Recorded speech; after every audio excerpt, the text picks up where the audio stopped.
Hi guys, we're going to be a dive view in this country what I thought for the new trailer for Season 4 of The Last Kingdom. Before we begin, don't forget to like and comment down below, subscribe and ring the bell to be notified whenever I do videos. I do them every single Wednesday, so make sure you keep a lookout for those. This probably isn't going to be that long of a video, sorry guys, it's just there isn't much to talk about with this trailer and I can't see anything else that I need to talk about apart from the Season 2 trailer for Mandalorian, but I haven't finished Season 1 yet, so I don't want to watch it until then.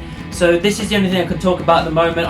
If I find something else, hopefully I'll do it, but there isn't much to talk about with this trailer, but I'll do what I can. So, Season 4 The Last Kingdom. I am so happy that Netflix did pick this up and cracked on with Season 3, because when Season 2 ended and the rights got screwed around and everything, we were really worried that we weren't going to carry on, because I really liked reading a couple of the books. I really liked the series as well, and I just wanted to see more, and we got Season 3 and I quite enjoyed that, and now we're getting Season 4.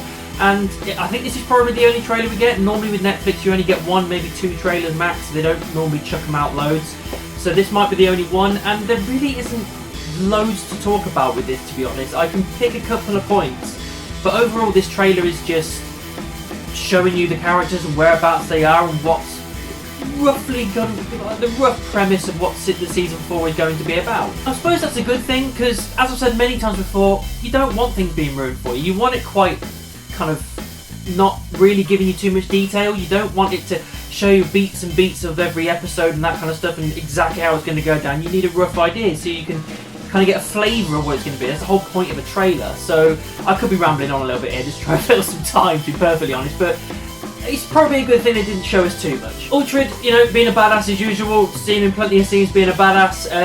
The main point of this, it looks like, obviously he's sticking with his people, he's sticking with these, and there's even a line where he says these are my people, and this is the reason he sticks with them and everything, and it looks like the main point of this season is all-out war to take that throne, because now that Alfred is dead, I think it's Alfred, could be, can't remember, you know it's Alfred. Anyway, if it's not, comment down below, I'm sorry, I might have forgotten.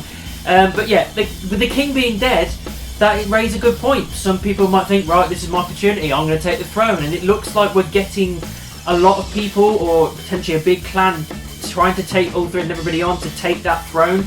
And I'm all for that, because one thing that this is definitely showing in this season is that there is more of a budget behind it, and there's nothing that shows the budget is the full-scale battles. You can see a couple of times in this trailer there are some big full-scale battles, and it looks like it's going to be a real good one. Like, it looks like it's going to be blood and just gore and just fun and just entertaining kind of classic medieval battles, and on a big scale, which is great. I love that, because we've had plenty of battles in the past, but none of them have been massive in The Last Kingdom, because the budget has always been modest, or the story doesn't call for it necessarily, but this definitely calls for it, so I'm all for seeing it. I really quite liked that quick scene I saw of the traps in the grass where they all fall through. That was quite a cool little moment.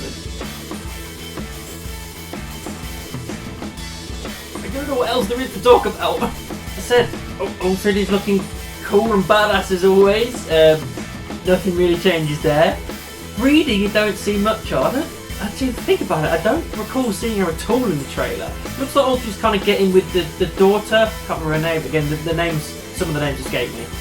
But Bruno, I don't see a lot of. I know she's in this season, but what if they kill her? What if she dies in this season? I mean, that would be a hell of a hit to Uhtred, because they're like their kindred spirit. They're like best friends, ex-lovers kind of thing. So that would be a hell of a moment. It's me just kind of spitballing and thinking about what could possibly happen, because there really isn't much else I can break down about this trailer other than it's going to be medieval, it's going to be cool characters, it's going to be fun. I'm sorry guys if this is a little bit kind of not a very detailed analysis of the trailer, but as I said, unfortunately there isn't really much to go on, and it is a good thing, because again, I don't want stuff being given away, but from what I saw, I liked. I'm interested to see what happens, I'm interested to see the battles and that's interesting. And I'm just generally interested to see Uhtred and the gang back together and seeing some cool things going on. I'm just interested to see what happens. I'm glad that Netflix has, as I said, picked it up and continue to go with it, because it is a fun series. It's just at the moment, I don't really know what else I can say other than Last Kingdom, pretty awesome, probably going to be awesome, looking forward to it. Before you go, if you want to check out anything vlog related, me and the missus now doing like a vlogging channel. Obviously it's not going to be amazing at the moment because we're in lockdown, obviously. But it's called Mason Memories. If you haven't seen it already, link in the description. Just please check it out. Subscribe to the channel, like, view, and just check some stuff out. It's just classic like lifestyle, travel, vlogging. Obviously it's not a lot of travelling going on at the moment. But yeah, it's just that kind of stuff, and we're kind of pushing towards going to Disney World end of next year, so it's building up towards that, so there'll be loads of videos of that as well. So, you know, just bear with us at the moment. Once we're out of lockdown, it'll be a lot more fun, there'll be a lot more better content there, but if you could go over there and subscribe, I'd really appreciate it. So that's what I thought of the trailer for Season 4 of The Last Kingdom. What did you think about it? Let me know down in the comments. Make sure you subscribe and ring the bell. If you want to find me on social media, any of these, all links are in the description, and I'll see you soon.